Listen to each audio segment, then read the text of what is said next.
សួស្តីគ្នាយើងចឹងឥឡូវយើងចាប់ផ្ដើមពាក់ព័ន្ធជាមួយនឹងការងាររកបរិមាណអត់របស់យើងអញ្ចឹងណា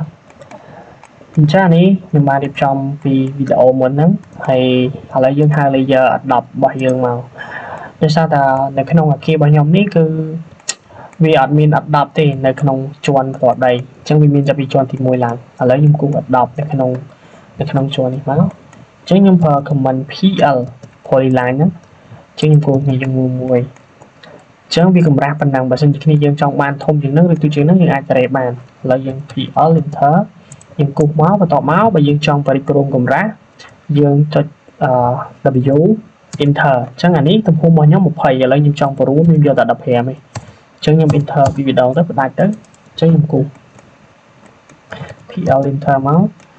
ចឹងខ្ញុំទៅមើលការងារ10ចឹងយើងគូមកចឹងយើងគូឲ្យពេញសិនមកចាំពេល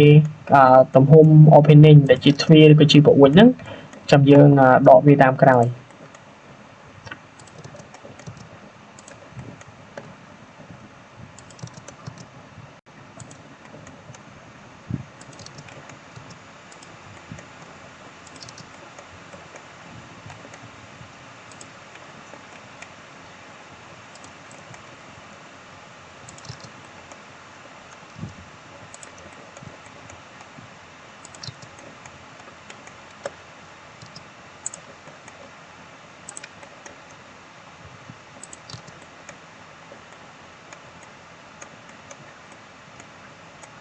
អូខេអស់ហើយចឹងយើងចាប់ផ្ដើមមកគូខាងនេះទៀតមក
អូខេឥឡូវយើងមើលទៅដូចជាអស់ហើយ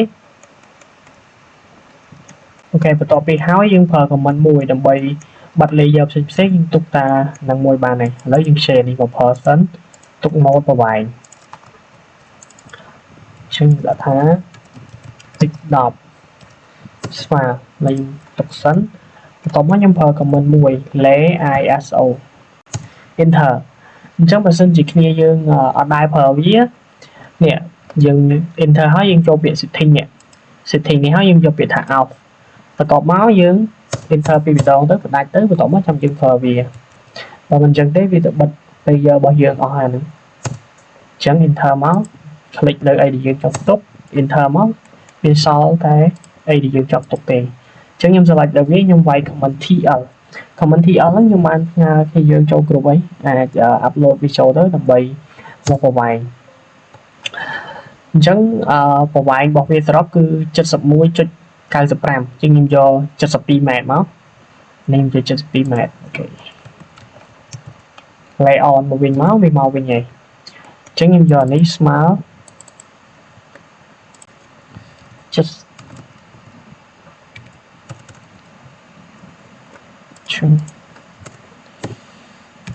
72ម៉ែត្រ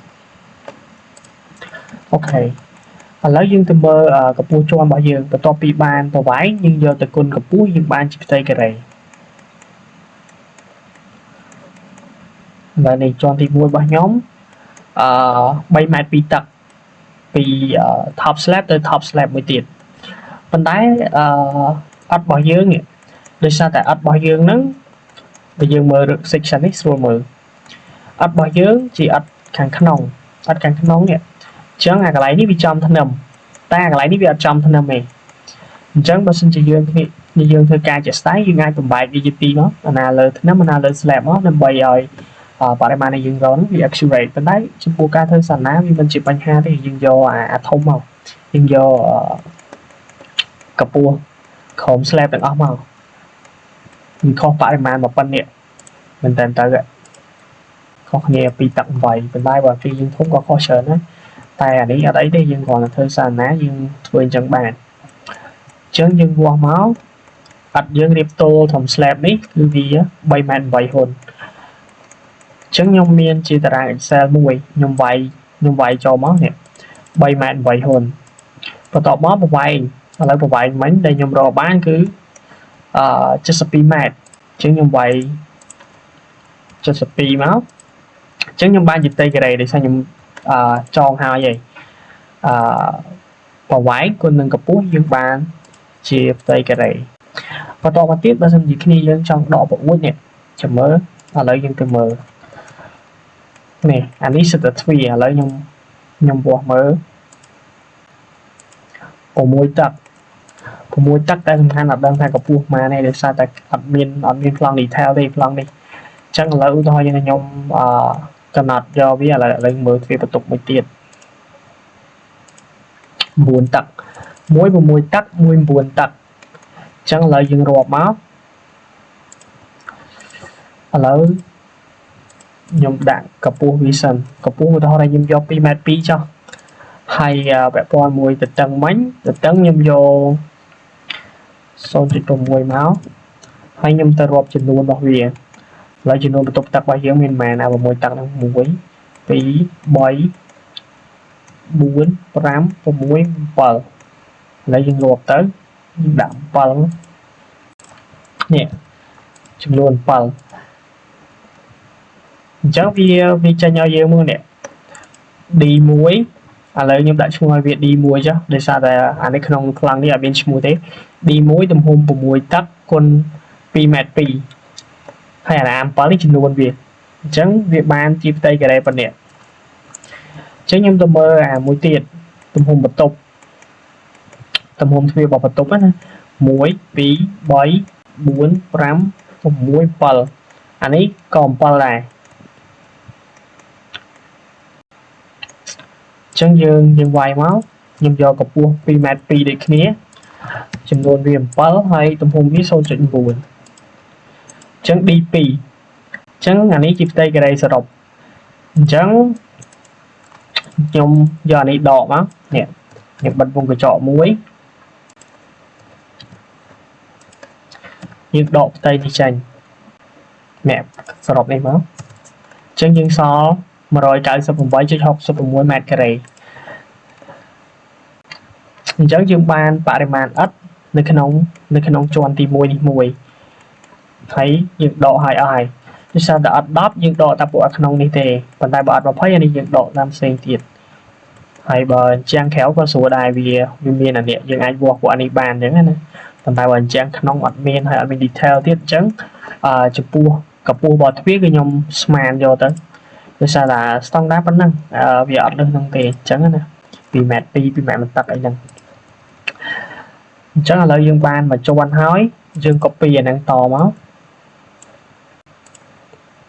នេះរបៀប copy យើង copy ហើយយើងមកស្ដាំយើង insert cell នេះ insert copy cell នេះតមកយើងបានឥឡូវខ្ញុំដូរឈ្មោះមកខ្ញុំដាក់ថាសរុប1ដោយសារវាចាប់ផ្ដើមពី 1 ទៅអញ្ចឹងអានេះមួយទៀតខ្ញុំដាក់ 2